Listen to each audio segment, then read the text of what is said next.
Welcome to the M1 Fitness Podcast. I'm your host, Marcus Sadu, and today we're going to be delving into what sort of fat loss results are quote-unquote normal. What can you expect on a weekly basis? So first off, we need to establish how we're going to assess results or progress, of course. So we've got a number of tools to work with here, such as the scale, pictures, how your clothes fit, and measurements. So if you're coaching yourself, I'd actually recommend that you favor the scale, okay?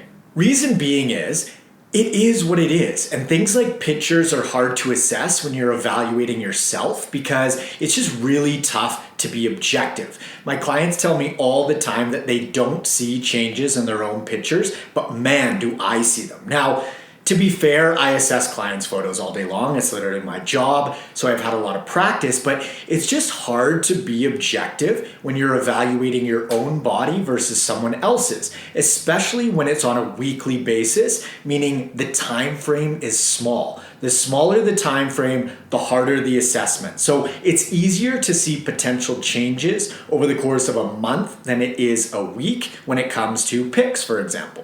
How your clothes fit and measurements are useful tools as well, but they're also going to be much easier to use as assessment measures with a larger time frame. You're not going to see that big of a difference in how your clothes fit and what your measurements clock in at on a weekly basis, but you totally can on a monthly basis. So that's basically my long-winded way of saying use the scale. That number is what it is. And as long as you weigh yourself under the same conditions, i.e. first thing in the morning on an empty stomach, after you go to the bathroom, etc., week after week, you should get reasonably accurate data. If you're interested in a more detailed explanation of progress assessment itself, check out episode number 97 titled How to Know Whether You're Losing Fat or Not. Okay, so now that we've established how we're measuring our results, what sort of progress can we expect?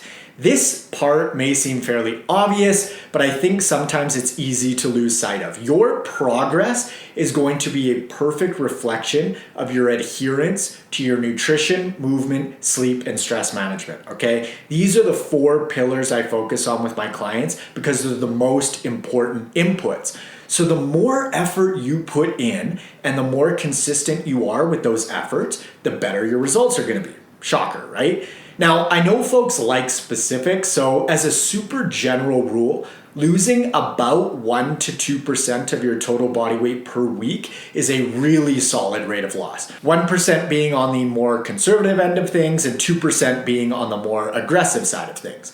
So for example, if you are 150 pounds, that equates to losing 1.5 to 3 pounds per week, which is pretty darn quick, but entirely doable. Now, these percentages, of course, are relative because if someone is 300 pounds, those numbers are going to double. So 1 to 2% of 300 is 3 to 6 pounds per week. So the heavier you are, the larger your weekly losses are going to be, and the lighter you are, the smaller your weekly losses are going to be because, again, it's relative. So just be sure that you're taking your total body weight into account and not solely focusing on that bottom line loss digit. In other words, if you're in the 150 poundish range, don't compare your absolute weight loss numbers to someone who is in 250 poundish range. That ain't apples to apples. I do want to emphasize that the 1 to 2% losses per week digits are rough estimates, okay? They're not set in stone by any means. It depends on the individual. And when I'm working with clients, we're taking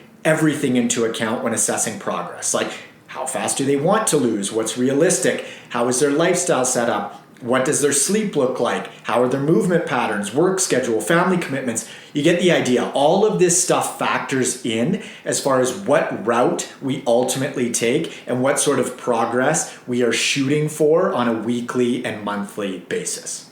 A quick little aside here between wants and expectations or inputs and outputs on the results front. So let's say someone comes to me and says, Marcus, I want to lose 30 pounds in 12 weeks. I'm like, great, here's what we need to do in order to reach that goal. And they're like, yeah, okay, I'm willing to do some of that, but not all of it. My response would be, all right, we need to temper our expectations, being that you're not willing to implement all of the things necessary in order to reach that 30-pound goal in 12 weeks. If they then say, oh no, I still want to lose 30 pounds in 12 weeks, I've got nothing for this person because they just want what they want, right? But they don't want to implement the things necessary in order to get it. It's sort of like this person going to their boss and saying, boss, I want a raise. And their boss is like, awesome.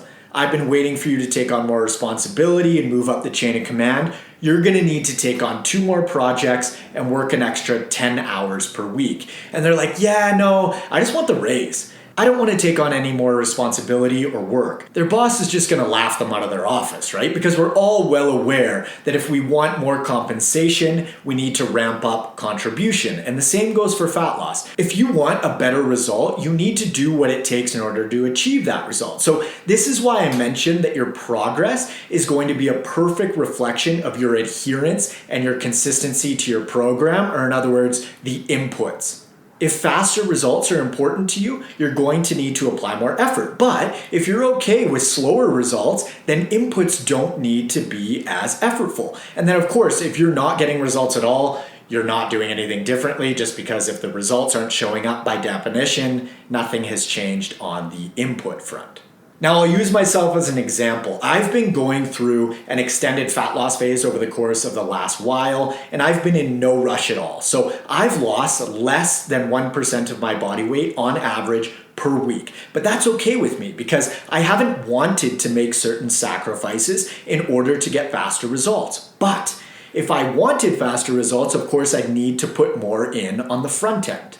Now, my results haven't been necessarily slow either. I've lost just under 1 pound per week, and I'm really happy with my overall progress so far. And I've still been able to go out for multiple meals on a weekly basis, enjoy some alcoholic bevies, go on vacation, etc., which were all things that I personally didn't want to give up in order to get faster results. Because again, I've been in no rush. There's nothing wrong with a faster approach to fat loss, and there's nothing wrong with a slower approach. Progress is progress, and as long as you're happy with the balance between the inputs and the outputs, you're golden. Having said that, I'm gonna put a separate podcast together on fast versus slow fat loss and the pros and the cons of both, just so that you're aware of the trade-offs at play, because that'll make it easier for you to decide which approach is a better fit for you personally. So 1 to 2% of your total body weight per week is a really nice digit to hit, and I think just about anyone would be pretty friggin' stoked on that rate of progress. And just keep in mind that if you want a faster and or better result, you need to put the appropriate inputs in place in order to achieve that. You can think about it like learning anything really. The more effort and practice you put in, the faster you're going to get better, and the exact same thing applies to fat loss. Now, if you are not one for numbers and you just want to really simplify the rate of loss, Delio, losing a pound per week, no matter what your starting weight is, equates to 52 pounds per year. Now, losing 2 pounds per week, no matter what your starting weight is, equates to over 100 pounds per year. So you can totally just take that approach if you'd prefer it. Just keep in mind that if you're really light, like say under 150 pounds, generally speaking, the percentage approach is likely the way to go, just because things become much more relative at that point. If you'd like to apply for online nutritional coaching and or workout programming with me, you can head over to n1fitness.com/coaching or click the link in the show notes below. Follow me up on Instagram at N1Fitness and friend me on Facebook at Marcus Sadu. Thanks so much for listening, and I will catch you on the next episode. See ya.